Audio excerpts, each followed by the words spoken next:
What's going on? What's going on? What's going on? Today is May 16th, 2020. And if you're listening or watching, you're listening or watching to the Marcelin Brothers podcast.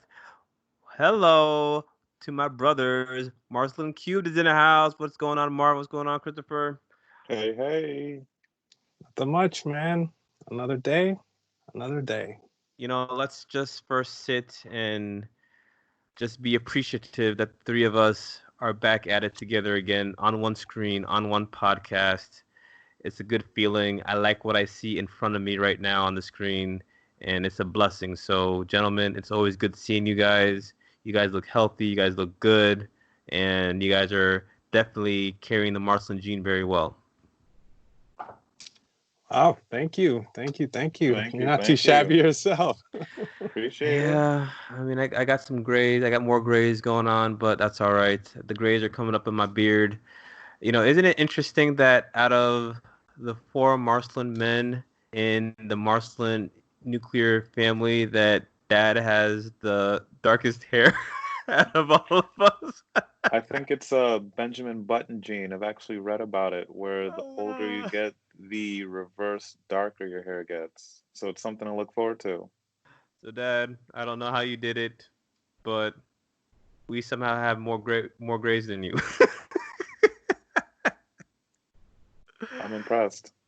Oh man, so gosh, guys, it's been a long, long time.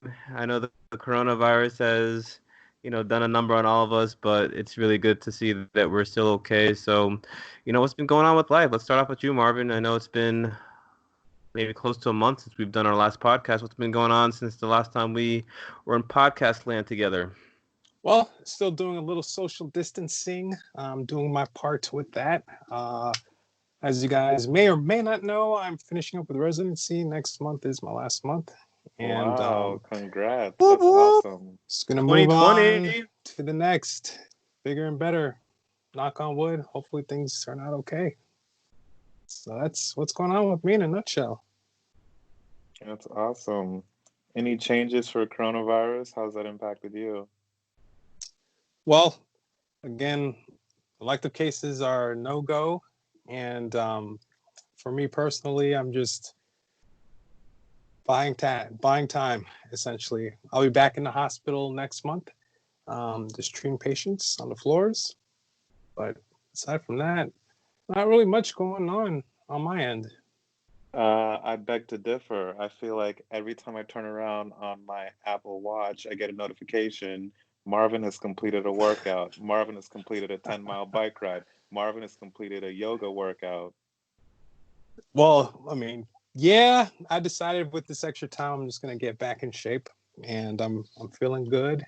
I mean, These I wasn't workouts are gonna getting say done, anything, but I'm and I'm definitely digging the physique, man. I mean, you are definitely looking like you're stepping back in the time machine right now. What's that body fat at? Like 0.5% now? well, for me, the goal is to look like this when I'm 80. So we'll see. Not to drop any name brands, but what have you been using?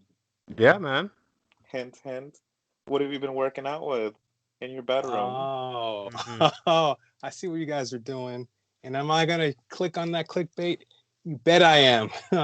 I got a Peloton, Oh my bike, gosh, I'm so and jealous. so with that, the thing I like about it, honestly, is the community aspect of it. And then there are so many different categories of exercises, whether it's running indoors, running outdoors, biking, yoga, strength exercises, stretching, meditation. They have all sorts of different things that you can do. And when I team that up with my Apple Watch, I have the capability of doing exercises, and then I have capability of keeping track of all the data.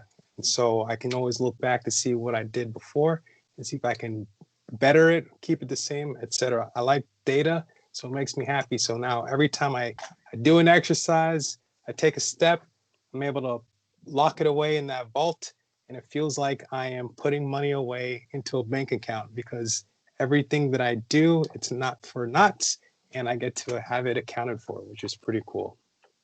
So how does the Peloton work? Like I've kind of seen commercials and stuff. So I know it's one of those things where you can bike and then you can actually bike in a group. So is that the one where you just set up a certain time where you want to do your Peloton and you kind of go in and you find other people who are doing it and you guys kind of race together? Is that kind of similar to how that works?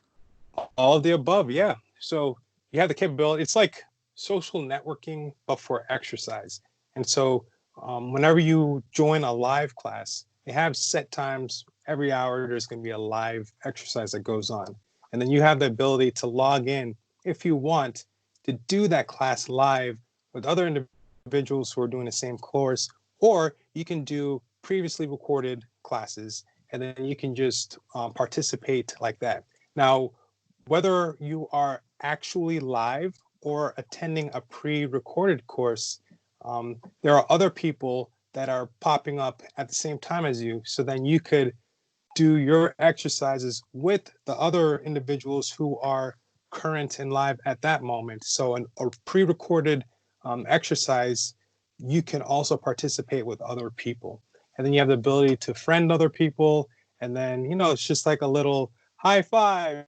This person joined your workout. Yay, more points. They try to gamify the whole aspect of exercising too. And if you have friends and their thread name, you can friend them as well. And it's just another way of bringing a community to the exercise scene. And I like it because if I were to do a spin class, it would be the same exact thing where I'm getting on the same bike and I'm going to be in an actual room with other individuals. But I feel like I'm getting the same experience by doing a spin class at my own home. But I know that other people are tuning in virtually at the same time. So, all in all, I think it's a good construct. And the other aspect of all this is just because you purchased, let's say, the bike, doesn't mean you can't participate in their treadmill sessions and whatnot. So with that, as long as you have your account on your phone, you can bring, let's say, my phone to a random treadmill, log in, and then run alongside everyone else. So it's pretty cool. Cool, cool. It's fancy. I like it. Everyone seems to love it. That's good, man. So, Christopher, what about you, man? You've been in it to win it. We've talked about you a lot during a lot of our podcasts. So, I know you're on the front lines doing things. You're in just crunch time. How have things been for you when you've been out there treating your patients? Yeah, man, it's been lots and lots and lots of work at the hospital, cases, and also lots and lots and lots of spending time with the family, taking care of them. Been sharpening up those cooking skills. I've actually, believe it or not, I've gotten to the point where I would rather eat my own cooking than go out to eat. Yeah. So Oh I'm very my, oh pleased with my. that. Probably a week before the pandemic and everything started shutting down, we went out and bought a grill and got a propane grill and started experimenting with different stuff, steaks, chicken, salmon, fish.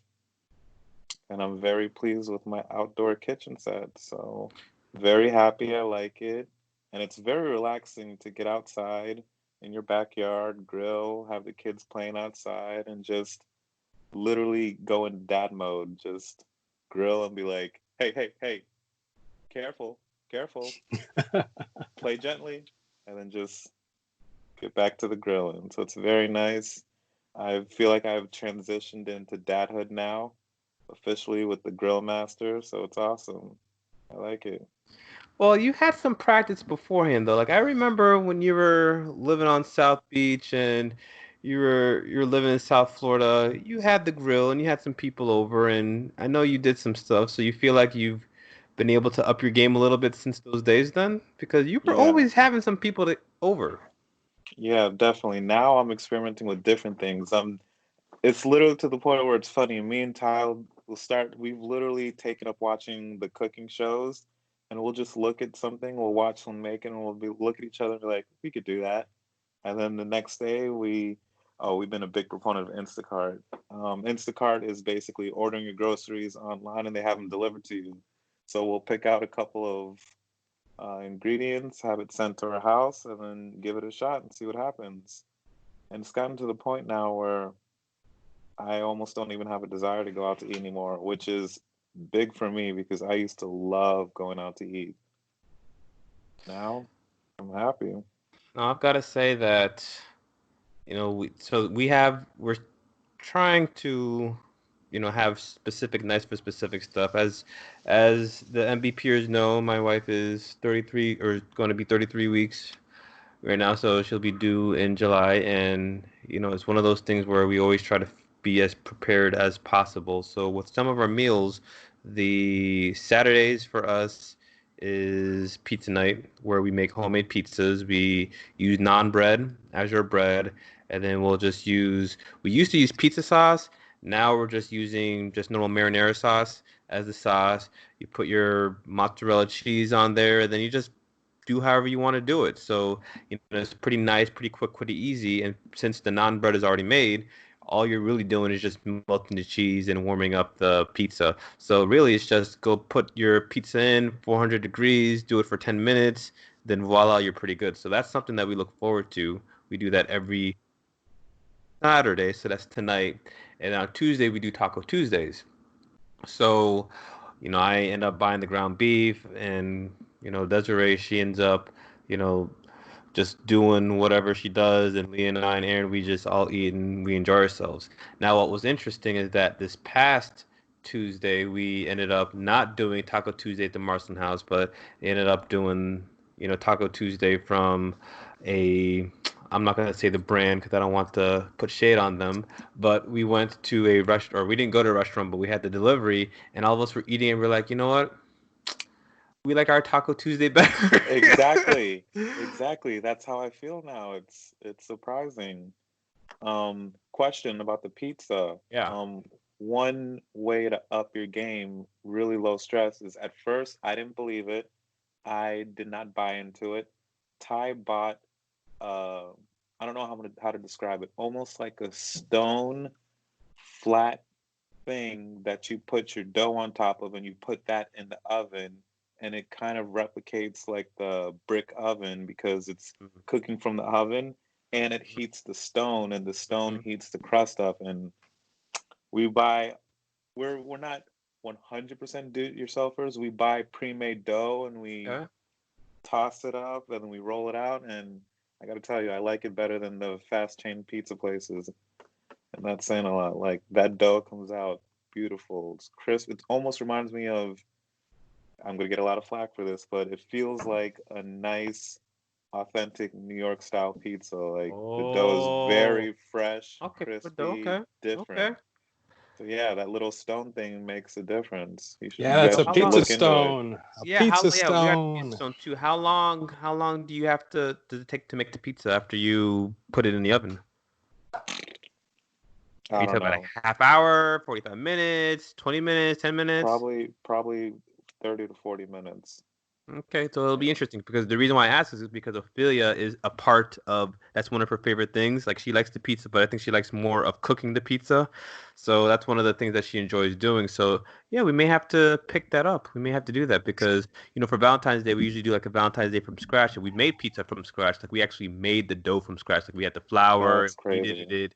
But I mean but that's not a normal thing. So we'll have to talk to the missus about the pre-made dough, and we'll have to Yeah, it see if we can go literally from there. it's in the bakery. It's just a bag, and it has they literally make it daily. So it's good. It's nice. Well, You good, cut a little bit of a corner, but it's still homemade, and I can taste the difference. I'm very impressed. man. That's good stuff. So yeah, maybe what we'll start doing is we'll have to share some of those home recipes that you are perfecting. But it's man. But I do tell you this though, like, well, we've been in this for about 2 or 3 months. Like the lifestyle has changed a little bit, and I think one of the things, and we'll probably start off the story with me with sports, is I definitely miss sports, and I've just been very thankful that the Last Dance series is out. So for those of you guys who aren't familiar with The Last Dance is Michael Jordan. He has 10 episodes, and he kind of recaps his basketball career in life from high school, college, all the way to his last championship. And right now they've done 8 episodes out of the 10, and tomorrow is the last 2 episodes. And it's one of those things where I've just been craving sports. I've been watching reruns of stuff, but I with everything going on, that's probably the one thing that I've missed the most. So my article is an article from Yahoo Can I Sports. just pause for one Come on second? I in. wanted I wanted to touch on it before you walked away All from right. it. Come on in. So, uh, it's just this interesting kind of debate I've been having with people a lot lately, and a lot of MJ. people bring it up obviously because of this ESPN, the Michael Jordan documentary MJ. series, and um, MJ. I just feel like there's a lot of shade being thrown at my boy LeBron James, and I think it's definitely different strokes for different folks, different times. I do not think Michael Jordan would be as loved as he was then if he was playing now, because people don't realize that it's so hard to be a professional athlete today. You're mic'd up, you're on Twitter, people are following you with cameras, you have no privacy, no social life. My boy LeBron James has done nothing wrong. If you actually study his life, he's a great husband, great parents, he has foundations, he started his own school, can do no wrong, and is still hated on.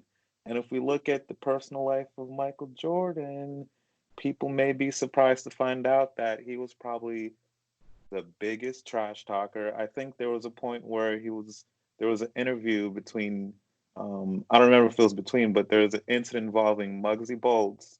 I don't know if you guys remember Muggsy Bogues, the Mm-hmm. short guy, and pretty much I think there was a playoff game or some sort of championship series where Jordan's covering Muggsy Bogues, and then you see Jordan like say something, kind of Muggsy look up and completely airball the shot, and I think he lost the game or something like that. And kind of later in the future, they asked him about it, and yeah, apparently Jordan said some very unsettling things to him at that time and got in his head, and he clearly airballed and missed the shot. So it's interesting to see if he would be as loved now if kind of the social media, everyone was all up in his business, if he's mic'd up, if every move he makes is blasted all over the news. I think that players had a bit of respect and kind of you only saw what the players wanted you to see back then. Now they see everything. So it's interesting. So do you think this whole discussion slash pseudo beef is legit and real? I really think it's just a matter of the media taking something and running with it. Because I don't know if I hear LeBron talking trash about Michael like ever, really. Um, Exactly, though. it's one thing, I mean, everyone has someone that they look up to. Just because he chose 23 coming out of high school, when he went to Cleveland, they automatically are saying, okay, because he chose that number, that means he wants to be Mike and he wants to be better than Mike. LeBron's not going out there saying all these things, talking trash about Mike, saying that he's better than him, he wants to take over the world, whatever. He's just playing his game and he's playing the game the way that he knows best. And I would say that he's extremely smart about it because the longevity of LeBron right now is just showing you how smart he is in addition to how athletically gifted that he is. So I say to LeBron, keep doing your thing. I say to Mike, yo, you're the man. And then I kind of see it as the media wants something. They're trying to rustle something up so that you get more excitement, attention, yada yada yada. So those are my No, I two mean, cents. no, there's not a beef between any of them. They all talk when you're an athlete. They all talk to each other. Like when you start, I don't know if you guys have watched the Last Dance, but there was a segment upon I've got that same water bottle. Huh. Sorry, sidetrack. Anyways, when you see that, a lot of times these guys they all mentor each other. Like when you saw there was a episode where, they talk about Kobe Bryant and LeBron James pretty much calls Kobe Bryant his little brother, and that Michael Jordan is his big brother. And I'm sure there's a similar type of relationship with Michael Jordan. It's not one of those things where Michael or says, "Oh, they're terrible. He's like the mentor. He's like the big brother. And as people come into the league, there's a special type of relationship. So no, it's definitely media. It's media. It is, us as students of the game or fans who just want to spark debate just to say something. But if you talk to them, they're there would not be a LeBron, there would not be a Kobe if there was not a Michael. And that's one of those things where they've all said that. If you hear LeBron James talk about these interviews and they say, "Hey, are you the best?" Or, he always says, "Oh, just to be mentioned in that same breath as him is amazing." And Kobe, I mean, when you see the Last Dance, they kind of talk about how their relationship came up and how he literally was the nagging little brother to the point where he wore down Michael Jordan, and Michael Jordan gave him his number and said, "Hey, if you ever need anything, let's talk." And they had this special relationship. So no, that's definitely the media. That's definitely us just trying to put up smoke. But for them, they're the type of individuals where Michael is mentoring LeBron to be a businessman. I mean, LeBron James, billionaire. That's what or wants to be a billionaire, and if he's not already, and who do you think he got that from? He got that from Michael. So no, definitely media and definitely us fans that are doing that more than them. They can probably care less. All right, so I miss sports. So let the ghost games begin. Bundeglicia's coronavirus gamble off to a jarring yet hopeful start. So this is a Yahoo Sports article. This was written 4 hours ago. And essentially what we'll be talking about is sports starting back up again. The yellow wall remained black, the color of the unfilled terraces. You know, Borussia Dortmund's fabled 25,000 man South Stand didn't have a single person on it, shorn of the usual thunder's thrum. All that was heard on Saturday's Riverbide against the arch rival Slake 04 were shouts of coaches and teammates and thuds of big kicks rattling around the empty Signal Iduna Park filled about 81,000 people below capacity. The German calls these the ghost games. But after 67 days, Bangladesh was back. And 71 days after their own last matches, Dortmund and Schalke resumed their campaigns with, of all things, their hotly tested derby, a 4-0 thumping in favor of the home team. A game grudgingly lost even in low-stakes circumstances. This one indicated Dortmund's abilities to stay in the title race with Bayern Munich, while Skelly hoped to consolidate his chances of securing the European soccer for next season. There are no pregame handshakes, not even a lineup down the players' tunnel. With Erling Haaland scoring the first goal, he and his Dortmund peers kept at a distance as they danced in celebration, with the goal celebration anthem blooming over the PA system to almost nobody. Thorgan Hazard scored the third goal and raised his arms to a vacant yellow wall, sarcastically celebrating with the crowd that wasn't there. Anybody but the players and managers wore face masks. The teams had been quarantined in hotels for a week and went through rigorous COVID-19 testing every day. The players were even kept apart from each other as much as possible, eating, dressing, practicing, and showering separately or in small groups. But even protocols were carefully followed. This game wasn't without controversy. Other European leagues, namely Ligue 1 in France, have canceled the remaining of the seasons out of safety concerns. More than half the German public didn't want professional soccer to return at all this season, even without fans. Only a third was in favor.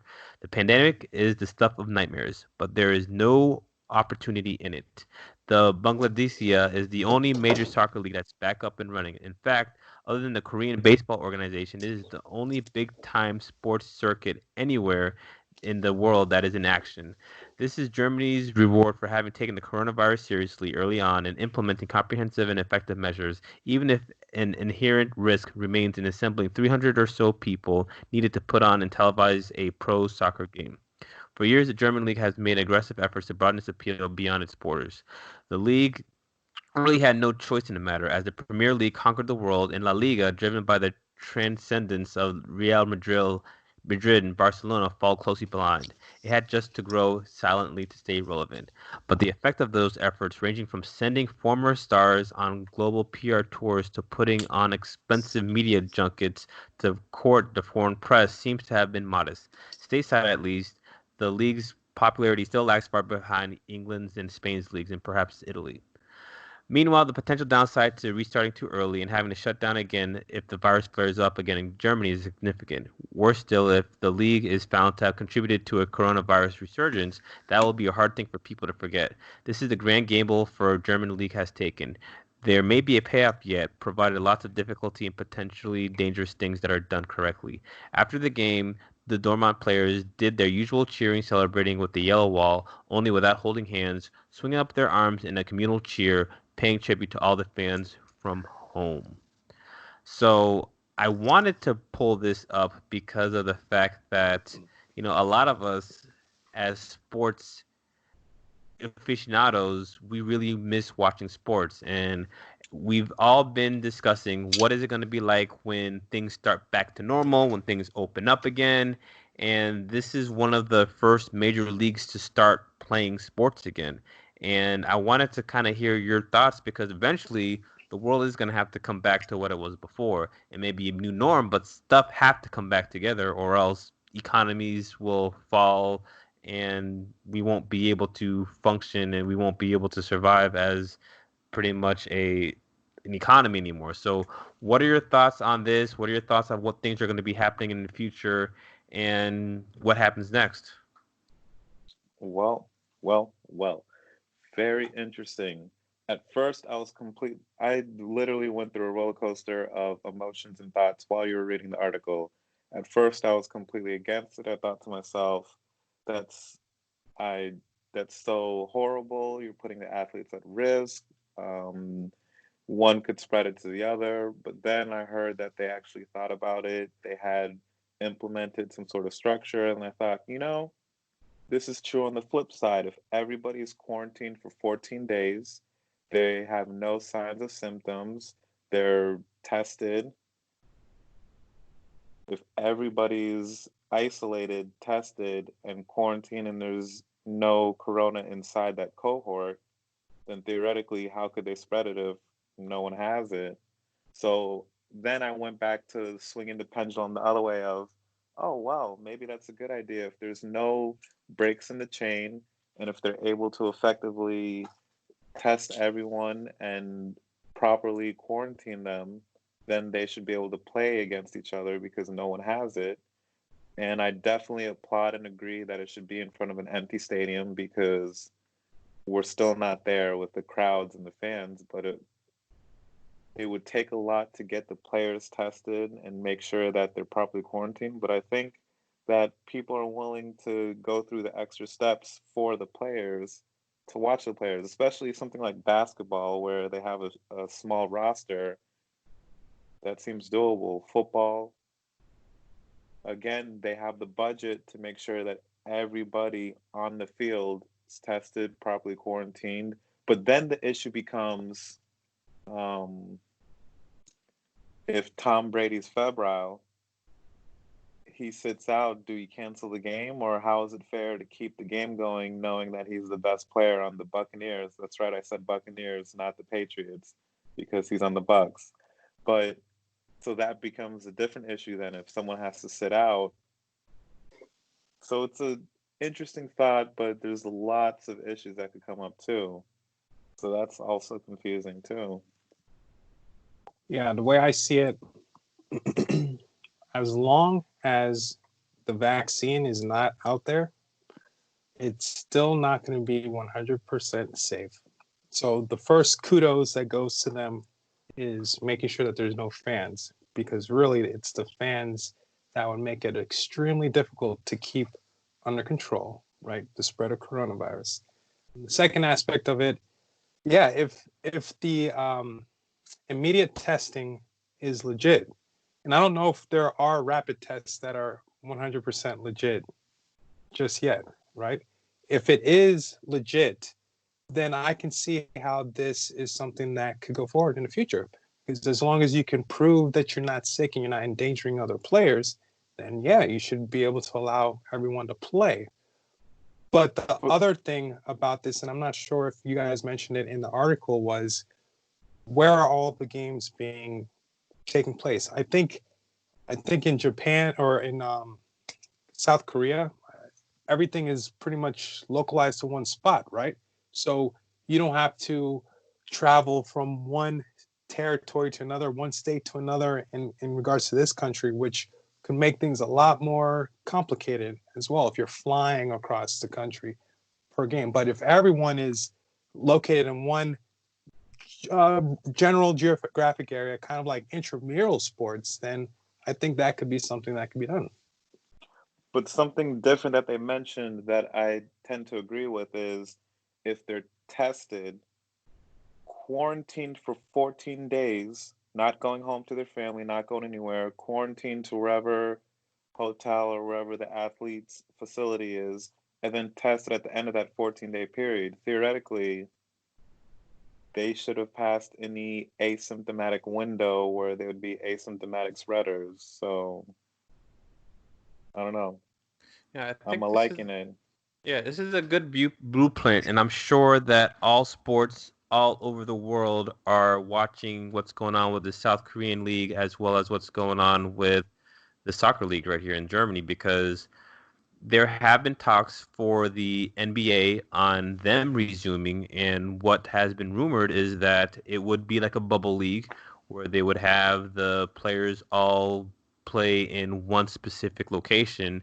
And the two places that they're throwing out right now are either in Las Vegas, where they would play in the MGM arena in there, and they would have all the teams in that area, and then the other one would be over in Orlando, over at the Wild World of Sports, over in that arena, and it would essentially be the same thing, where they would have all of the team members, kind of be there. Then they would essentially live in a bubble for, pretty much most of the season. And, when it comes to money, when it comes to tests, it would be one of those things where they would have to test everybody at nauseum just to make sure that everybody's safety is correct. So it's one of those things where this will be a blueprint, and I think people will be taking a look at this and seeing how successful these are. Because if you think about it, I mean, yes, sports players are compensated very, very well for what they do, but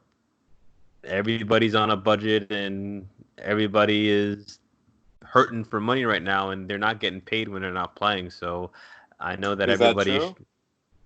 That's one question I did have. So when they canceled the NBA, was everybody let furloughed from their contracts? There was money guaranteed. I didn't really understand how that worked. Well, I mean, I think what's going on now is I think there's like a pot that they're all having to pay into, and from what I saw in one of the articles, not everybody received their full paychecks, and that they're I know, but again, like people, when you're used to living on a certain type of check and you don't get that check, some people may not have 3 to 6 month emergency funds like others. So it's one of those things where when you're balling on a budget and you have a $5 million mansion, you still gotta, I guess, pay your mortgage, or you gotta pay the taxes from that. So I think those are just some of the things that they're looking at, but it will be very interesting to see how this league goes because based on how this success goes, I think that's the blueprint. Because right now, NFL is saying that they're going to be starting up, that they're not canceling. College football, what I've heard from reading some articles, the commissioner of the NCAA is saying that if the teams, if the schools aren't open, then they're not going to have the players play, but that's what they say now. And again, NCAA does make a lot of money. So, Money talks. Money and right now talks. you're hearing certain programs probably suspending some of their sports so that they have more money to be able to spread the pot. And I've been seeing stories of certain individuals taking pay cuts just so that they're able to still fund the programs. So we'll see. But I think I would start watching soccer now just because I miss watching sports. So I'm open to watching soccer, and man, I may even watch baseball. I may even watch that South Korean Don't league. go, don't I go don't that know, far to say you're man. gonna watch baseball. I I Let's. I am thinking if I have access to it, I may even watch that. What do you think about the UFC? UFC started up on Wednesday. I don't know if any of you guys knew that or not. Nope. I don't follow anything with the UFC. Yeah, They seem they like they're very much in each other's uh, window of coronavirus spread. Well, actually, one of the main events, one of the players actually tested positive for coronavirus before the match because he had a family member that was living with them that ended up having it. So they scratched that off the card, but they continued So that's everything else. so interesting. If you know so much is at stake, I mean, I guess it's information. This whole idea of a bubble seems like anybody that's about to go into anything like this should be in a bubble for 14 days and just bubble their life up if they're about to get into a match like this. Yeah. That should be but mandatory. but can you actually control people though? You know what I mean? Yes, if you It's say really the hard to two do. UF, if you say the two UFC fighters, you want to make that $1 million payout on Monday, September 4th, you report to Locker Room D and you don't come out for 14 days, and then you go to Podium A, you do your little talk trash thing, and then 2 days later you go to the fight. If they structure like that and say if you don't do it, you don't fight, they will do it. If they pay for the hotel room, they pay for the food, they put them up, they'll do it. They Especially just because if has you to think be about it, the company doing it. yeah, all that money that they're putting up and the money that they're expecting to get, it's a contract. If you're not able to fulfill your contract, then there you go. That's just like an athlete traveling across country to play a game. You're saying how can you force them to get on a plane and go to Florida when they're from LA because the team's doing it? I don't know, man. I feel like there's so many holes that people could break the rules, right? And say, oh, I never knew, or oh, I didn't think it would happen, yada, yada, yada. That's like the Someone team has a curfew. significant other, they want to see their child, they need to see their mother, they need, what, things, the list goes on and on. I don't know. I don't know if you can actually say, all right, I'm going to have exhibit A be followed by person number two and confirm that this person didn't break any protocols for the I mean, time. it comes down to how bad do you really want to play. If that's an issue, then maybe it's too early to start back up. Then if you're not willing to do that, because everything is risk reward. If you're really hurting for that cash and to start playing, you'll make sacrifices. It's all about what's at the top of your priority list. That's true. True. Christopher, you want to read your article? So my article's kind of similar, not really, along the lines of involving coronavirus. And down here in Florida, Governor DeSantis will be opening up Florida gyms starting Monday. So for months, officials have closed businesses. The idea was to stop the spread or slow the spread of coronavirus. They've been keeping track of statistics. They said that, let's see, Florida has reported 43,000 cases of COVID-19 and about 1,900 deaths are related to the virus, placing it into the middle pack of the states. They're saying that the decision for Miami-Dade, Broward, and Palm Beach, they're starting to have initial reopening. Let's see what else. Let's scroll down here. And he kind of stresses that the young and healthy should get back to a normal life as soon as possible. His argument was that when a young person contracts the virus, the disease is much less likely to hospitalize or kill them than an older person. So he's being very strict with the nursing homes, but more lax with the gyms. He states if you have 1,000 people who are in their healthy 20s get it, you're going to have less of a clinical significance than if you have 100 people who are 85 plus and in a nursing home get it.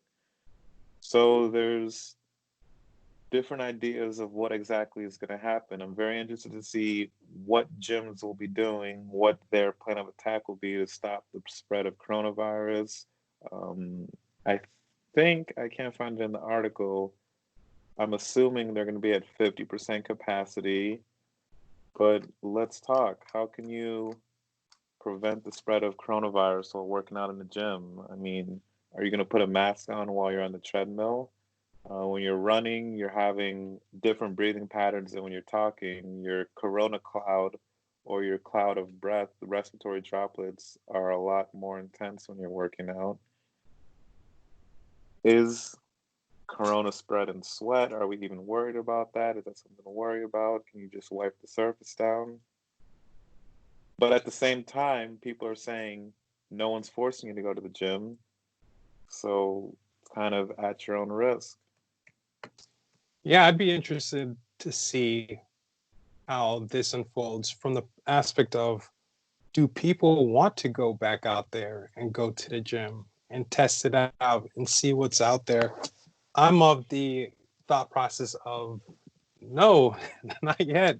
Um, just because the state opens up and they start to allow people to go to X, Y, and Z um, jobs and businesses, that doesn't mean social distancing has been eased. Social distancing is still the rule of the land. And so that throws a wrench into everything that you had prior to this whole coronavirus pandemic.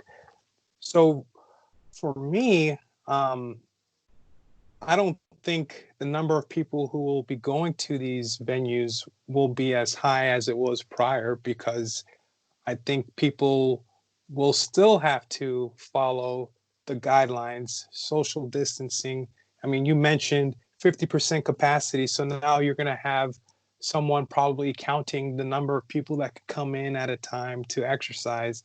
And then you might have to um, effectively disinfect, clean everything down prior then or before the next group comes in to utilize the same facility. So I see it as there's going to be fewer people who want to come out to exercise. And then we have to remember that social distancing is still the rule of the land, even though these businesses are opened. Yeah, so I work it over at Planet Fitness. That's my go-to place, and I went to their website just to see what they're doing for cleaning. And I'm just going to jot down some of the things that they're doing, which may be pretty similar to what other areas are doing. So, first off, they say touchless check-in. So, avoiding unnecessary contact by checking in by using your digital key tag on the PF app, which is for Planet Fitness. Cleaning stations. Each cleaning station throughout the club will be stocked with disinfectant spray and paper towels. Hand sanitizer stations will also be replenished regularly. Cardio distancing. Some cardio and strength machines are not available to use to give our members a little extra breathing room. They give some examples on things that they want members to do to be considerate. So they're recommending scrub up before and after working out. So washing your hands for 20 seconds before and after using the equipment. Wipe down equipment before and after each use. There are cleaning stations located throughout the club with disinfected spray and paper towels. Practice social fitnessing. Keep a safe distance by putting in an imaginary treadmill or two between you and others. Not feeling great? Take a rest day or try a workout at home on the app. And one thumbs up beats a high five. Give encouragement without touching. So it will be interesting. I do agree with you. Like, this is going to be very similar to what happens with grocery stores now. I still haven't done the Instacart. I still, go early in the morning to jog, and after I jog, I go straight to doing grocery store shopping. And when I go, if there are more than the recommended amount, there will actually be people outside not letting you go in until the proper amount of people that are going through. When you go in with your cart, you have somebody who actually wipes down the cart with the hand sanitizer or just the disinfectant before you go through. They have lanes up and down, so I think they try to direct traffic a little differently than what was done before. So there are little things that are being done. I'll be curious to see if how the actual gym looks. Like, I know when you go to grocery stores, a lot of the checkout stations will have the plexiglass just to try to at least put some sort of distance. I mean, I imagine it may be a little difficult to do in a gym, but I've seen on TV there, like Georgia and some other places have started opening up places for dining, and they have, rules about, how do you dine, how many people can be at a table, people from one family can be together or not together, how far they're spacing at the tables, employees wearing masks. So it will be very interesting, but it's one of those things where within the next couple of weeks, you're going to start seeing people going back to how they used to be doing things, but it'll be a little differently. But I do agree with you. Sports is a little different because you are sweating. You are going to be exuding a lot more energy when you're breathing. So I think Marvin is right where maybe the amount of people who were working out aren't going to be working out like they used to. I think some people may look at when they're working out. Maybe they'll be working out earlier in the morning. And I think the people who really want to do it, they're probably going to be even more hyper vigilant when they're doing stuff too because they don't want to get sick. So those are some of the things that I was thinking about as well. Cool, man. Well, I just I just really want this vaccine to come out. So who knows Uh, how long that'll take. I have mixed feelings about this vaccine. One is I feel like they're putting too much pressure on the scientific process to come out with the vaccine. I don't agree with that. I feel like let science progress the way science progresses. When you have someone looking over your shoulder and telling you you need to come out with the vaccine by July 10th, that opens the door for people coming up with fake or not thoroughly vetted research or proposals just because their boss is standing over their shoulder and says it needs to come out by tomorrow. Their best work isn't being put forward, it's not being properly tested. And the second question is going to come around with fine, let's say they do have a rush vaccine. Are you going to line up and get it? Very interesting. Who's going to get that first round of the untested corona vaccine? I don't know. Time will tell. Beats I mean, me. I'm just saying, throwing it out there. Movies like World War Z always talk about a vaccine of a virus that comes out, and then some sort of treatment vaccine, where people thought they had one thing right, may have worked with one person, then they mass produce it, and then stuff happens. So I don't know. I don't know. Yeah, it's one of those things where, I mean, usually when you're going to clinical trials, these things, phase one, phase two, phase three studies, it usually takes a long time to go through these. And generally, it's, it can take years and years. Like, I think I remember studying back from when I was in pharmacy school, like, when you're thinking about something to actually, when it comes out in the market, could be, you know, almost a decade sometimes from if you've never had if this is a novel thing that has never been done before to when you actually see it and it's actually been practiced and the amount of people that you have in these trials. And I think right now with everything that's been going on with coronavirus, everything is fast tracked right now and there are pros but there are also some cons to this too. Like we all saw with what everybody was saying about potential treatment for coronavirus being hydroxychloroquine and azithromycin, and now you start seeing that with these trials that have come out, they've essentially not recommended it, and all of a sudden you don't see people being treated with that stuff anymore. So a lot of what ends up happening with the scientific process, just like as Christopher said, you rush it a lot, and when you rush it a lot, you don't really get to see everything that you normally see in a trial. And also with your phase four, when you start looking at post-marketing effects that occur after the medication is out there, you don't really learn much about the side effects that you could have probably picked up on before because people haven't been taking the medication long enough so that you can see how things work. So I think that it will be very interesting to see who who are going to start taking it and what are the effects that you're going to see and how well do things work the way that they do. So I think right now one of the things that I think about is if you think about the way the that people in the Asian countries are, wearing masks has always been something that has happened, and that's just the norm, and it's been the norm before coronavirus because they've just had so many people around. And I think the mask thing is going to be a new norm, and I think people are just going to be a lot more hyper vigilant when it comes to doing the things. So if you ask me when is the next time I'm going to go to a restaurant and be somewhere seated for a long time, I don't know. I don't know, man.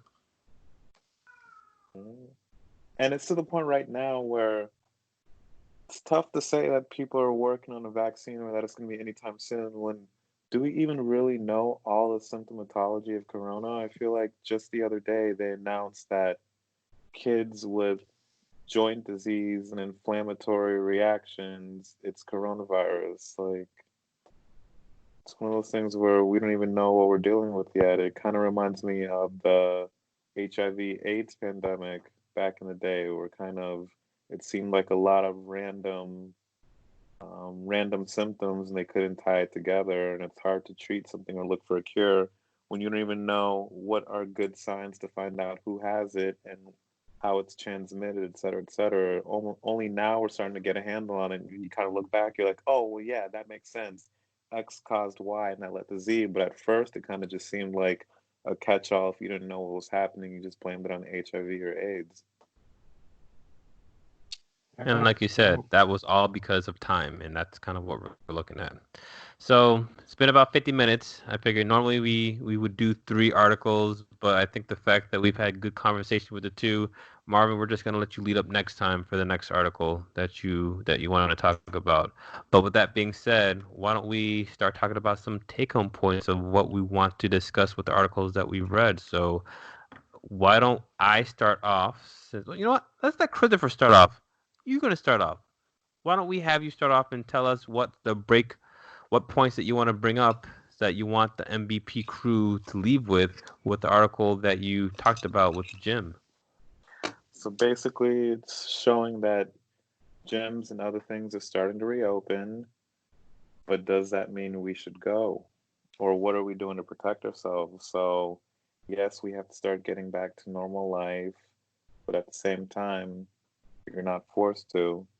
It's interesting. Time will tell. So, still, just like Marvin said before, follow the rules, social distance, practice safe practices. If you're not feeling well, stay indoors, proper hygiene, and no one's forcing anyone to come out. But at the same time, if you do come out, be cognizant. If you don't feel well, make the right choice, stay home, hand hygiene, social distancing.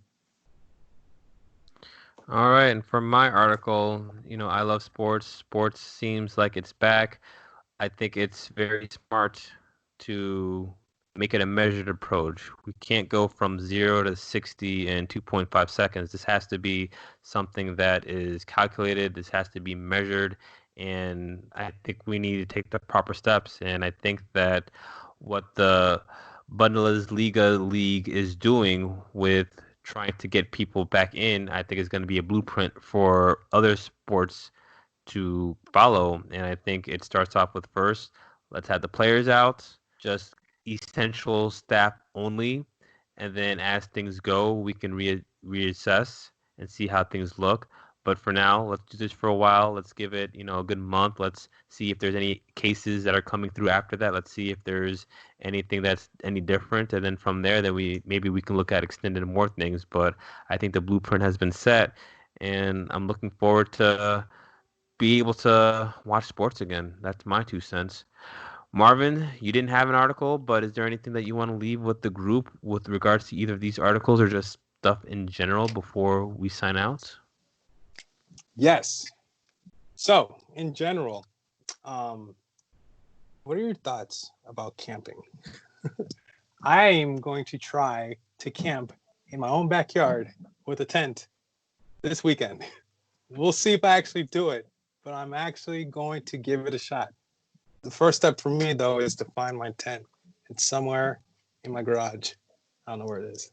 Camping's fun. I've been camping. I went camping out I think it was a national park in high school with a bunch of friends from high school. It was fun. We had our whole senior class out there. We did a camping trip, a canoe and camping trip. So it definitely can be fun. I guess I kind of glamped in a sense. I went up once to, I guess technically I've never camped before with regards to having the actual tent and you pitch it up and all you do is you make your own food from scratch. Like I've never done that before. I've been like in a cabin but nothing pitched from nuts. So I guess the question to you, Marvin, is going to be, are you going to have like an extension cord from the house and you're going to put it to the backyard? Is it just more of sleeping underneath the lights and not an AC? Or are you looking at, having your TV and everything outside, like in my gazebo patio, and you're just sleeping outside? That's the I'm going to try to just pitch a tent and sleep in that outdoors under the sky this weekend if I can find the tent. But if I can't, then I can't do it. So we'll see. Like, That's is this what I'm one going of to try these to do. real deal Holyfield tents that you bought from Bass Pro Shops? That's like Yeah. no no mosquitoes coming through, that type of Exactly. thing. Yeah. It just started getting warm up here in PA, Pennsylvania. So I want to give it a shot. I think it'll be something No, fun. I Yeah, think it's good. Like, it's not that bad at all. no, It's it's not fun. bad. Yeah, Pitch a It's all about tent the in my company. backyard. you It's got a all nice about the sized company you yard. keep. Yeah, I think you should do that. And I mean, that's one thing that I eventually want to do with affiliate one of these days is kind of do something like that. But I gotta make sure I get everything legit and correct. But no, I think for you, I think it's definitely worth it a shot. And if you like it, then Actually, you can do some other stuff. I've been on many trips. Actually, now that I think about it, to Alabama, where we're just out in acreage. You have a campfire, roast some marshmallows over the fire, roast food, and just stay up, talk, and have a good time. I mean, doesn't count for my bachelor party. I slept outside in the balcony. Does that count? I mean, I was technically outside. I don't remember No what floor it tent. was. No tent, Mm, though. There was not a tent. It was just no tent. I had the blanket outside. And So there that was was even no greenery. no You were not greenery. sleeping on green. You need the No. greenage and the tentage in order for it to count, my friend. All right, so I can say that I slept outside, but I did not go to camping then. Okay, that's fair. All right, Marvin, where can everybody find us? You guys can find us wherever podcasts are listened to. Also, please send us a line at marstonbrothers@gmail.com. All right, guys. So again, let's do this again. MBP crew, we've missed you guys. I'm hoping that you guys are staying safe. Again, it's been awesome. Be good. We're gonna do this really soon. With that being said, gentlemen, have a good rest of the evening. Marvin, I hope you don't get eaten by barracudas. Or a deer. You don't have any water near you, do you? No. Oh, okay, so I hope you don't get skunked or anything like that, or bears don't maul you. I think I'll be fine, y'all. It's my backyard. All right, guys, take it easy. Talk to you guys later. Later. All right. See ya.